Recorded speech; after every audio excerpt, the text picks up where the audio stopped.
Bienvenue à tous sur le podcast de Philippe. On plonge aujourd'hui dans l'univers des casques intelligents.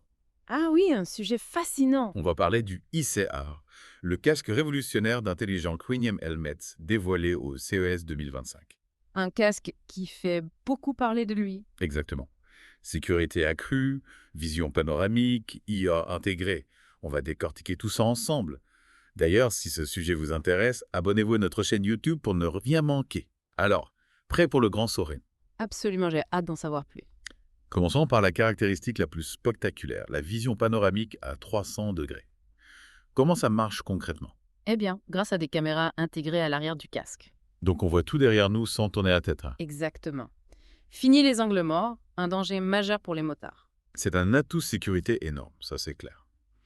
Mais est-ce que s'adapter à un tel champ de vision est facile? Le cerveau humain est étonnant et s'habitue très vite à ce nouveau champ de vision.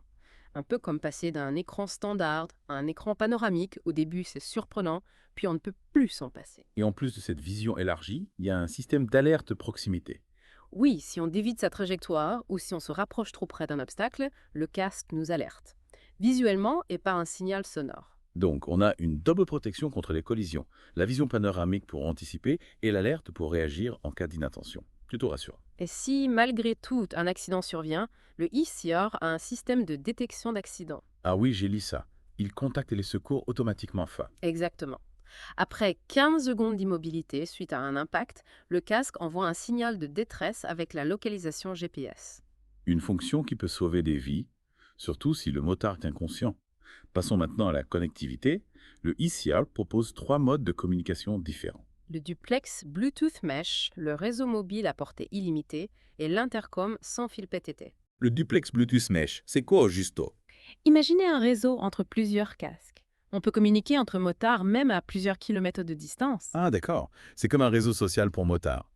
Et pour parler à quelqu'un qui n'a pas ce casque, on utilise le réseau mobile. Tout à fait, pratique pour rester en contact avec ses proches. Et pour les balades en groupe, il y a l'intercom sans fil PTT, comme un talkie-walkie. Simple, efficace. Côté multimédia, le ICR a une caméra d'action intégrée, activable à la voix. Plus besoin de caméras externes, on filme ses exploits en haute définition, juste avec la voix. Et le clou du spectacle, l'affichage tête haute, le fameux UDES, à quoi ça sert? Il affiche des infos importantes devant les yeux du motard. Vitesse, navigation, notification, sans quitter la route des yeux. Pratique et sécurisant. Mais avec toute cette technologie, l'autonomie de la batterie doit être limitée. Entre 5 et 7 heures, selon l'utilisation. Suffisant pour la plupart des trajets. Et le poids, tout ça doit peser lourd. 3,7 kg, c'est plus lourd qu'un casque classique. Le fabricant travaille à l'alléger. Bon, parlons maintenant du prix de ce bijou technologique. Il existe plusieurs modèles, de $650 à $1850 pour le plus haut de gamme. Un investissement, c'est certain. Mais quand on compare avec un casque haut de gamme traditionnel comme le Shure Neotech 3 qui coûte déjà près de 900$, Le ICR n'est pas si cher compte tenu de ses fonctionnalités et du gain en sécurité. alors ce ICR représente-t-il l'avenir des casques de moto? L'IA, c'est une révolution. Mais est-ce qu'on veut vraiment confier notre sécurité à une machine Yo? C'est une question importante et il n'y a pas de réponse simple. L'IA peut améliorer la sécurité, mais il y a des questions de confidentialité, d'éthique. Un débat complexe qu'on va continuer d'explorer dans la suite de cette émission. Ce casque, c'est vraiment un bond en avant pour la sécurité des motards. Oui, on a l'impression d'entrer dans une nouvelle ère. Reprenons l'exemple de la vision à 300 degrés. C'est comme si on passait d'un écran standard à un écran IMAX. Ah oui, c'est la meilleure comparaison. On passe d'une vision limitée à une vision panoramique, immersive. Plus besoin de se tordre le cou pour vérifier les angles morts. On peut se concentrer sur la route et admirer le paysage en toute sécurité. Et le système d'alerte de proximité, c'est un peu comme avoir un copilote vigilant à ses côtés. Exactement. Il nous signale les dangers potentiels avant qu'il ne soit trop tard. Et si jamais, malgré tout, il y a un accident, le système de détection d'accident peut vraiment faire la différence. Surtout si le motard est inconscient et incapable d'appeler les secours. J'ai été impressionné par les options de communication du ICR, le duplex Bluetooth Mesh. C'est vraiment innovant. Oui, ça permet de créer un réseau de communication entre plusieurs casques à plusieurs kilomètres de distance. On peut discuter avec ses amis motards, partager des informations sur la route. C'est très pratique pour les balades en groupe. Et pour parler à quelqu'un qui n'a pas d'ICR, il y a toujours le réseau mobile. Oui, la portée est illimitée. On peut parler à n'importe qui, n'importe où. Et pour les petites conversations rapides, il y a Intercom. sans fil PTT. Comme un talkie-walkie, simple et efficace. Et la caméra d'action intégrée, c'est un vrai plus. Plus besoin de s'encombrer d'une GoPro, on filme directement avec le casque. Et l'affichage tête haute, le HUD, est-ce que ce n'est pas une distraction pour le motard? Pas du tout, les informations sont affichées de manière très discrète, juste devant les yeux du motard. On a accès à toutes les infos importantes sans quitter la route des yeux. C'est ingénieux. Le ICR a vraiment été conçu pour simplifier la vie du motard. Mais bien sûr, il y a un prix à payer pour toute cette technologie. Oui, le ICR est un investissement conséquent. Et le poids, 3,7 kg, ça doit se faire sentir sur la tête. C'est vrai, le fabricant travaille à réduire le poids du casque, mais pour l'instant, c'est un inconvénient à prendre en compte. Bon, malgré ses limites, le ECR est un casque révolutionnaire. Il marque un tournant dans l'histoire des casques de moto. L'intelligence artificielle, c'est l'avenir. Oui, et on n'est qu'au début de cette révolution. On peut imaginer des casques encore plus performants, encore plus intelligents. Des casques qui seraient capables de prédire les accidents, d'adapter leur comportement en fonction des conditions météo. On entre dans le domaine de la science-fiction. Qui sait ce que l'avenir nous réserve? L'important, c'est que cette technologie soit au service de la sécurité des motards.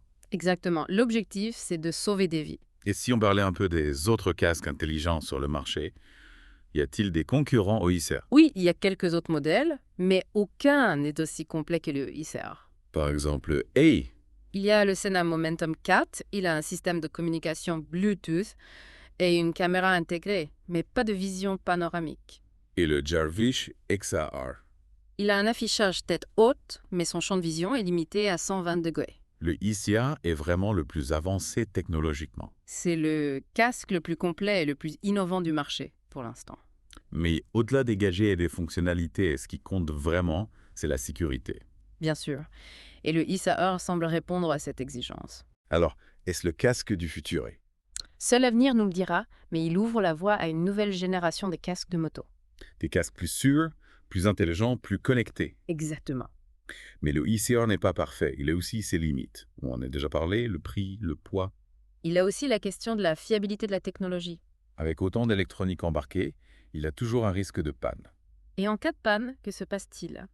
Est-ce que le casque devient inutilisable? C'est une question à se poser. Et la durabilité, est-ce que ce casque va résister aux chocs, aux vibrations, aux intempéries? Ce sont des questions légitimes que les motards vont se poser. Et l'autonomie de la batterie, 5 à 7 heures, c'est suffisant pour la plupart des trajets, mais pour les longs voyages, il faudra prévoir une solution de recharge. Est-ce qu'on peut recharger le casque en roulant en ligne? C'est une bonne question, je ne sais pas si c'est possible. Et la compatibilité avec les autres équipements, les intercoms, les GPS, les smartphones de BHIS. Il faudra vérifier la compatibilité avant d'acheter. Et le confort. Est-ce que ce casque est agréable à porter pendant des heures? C'est un point important, surtout avec un casque aussi lourd. Et l'esthétique? Est-ce que ce casque est bon? Est-ce qu'il existe en plusieurs couleurs? Ce sont des critères qui comptent pour certains motards. Le ICR a beaucoup d'atouts, mais il faut aussi être conscient de ses limites. Il faut peser le pour et le contre avant de décider. Et si on parlait des aspects éthiques de l'intelligence artificielle? Oui, c'est un sujet important. La confidentialité des données, par exemple. Qui a accès aux données collectées par le casque? Le fabricant doit être transparent sur ce point. Et la responsabilité en cas d'accident, si le casque prend une mauvaise décision? C'est un débat complexe, qui n'a pas encore de réponse claire. L'utilisation de l'IA soulève de nombreuses questions éthiques. Il faut en être conscient et réfléchir aux implications de cette technologie. Et pour finir, parlons de l'avenir des casques intelligents. L'avenir s'annonce passionnant. On peut imaginer des casques encore plus performants, encore plus sûrs. Des casques qui interagissent avec les autres véhicules, qui anticipent les dangers. Des casques qui protègent les motards comme jamais auparavant. Le ICR n'est qu'un début, mais il livre la voie à une nouvelle ère pour la sécurité des motards. L'intelligence artificielle, c'est un peu une boîte noire.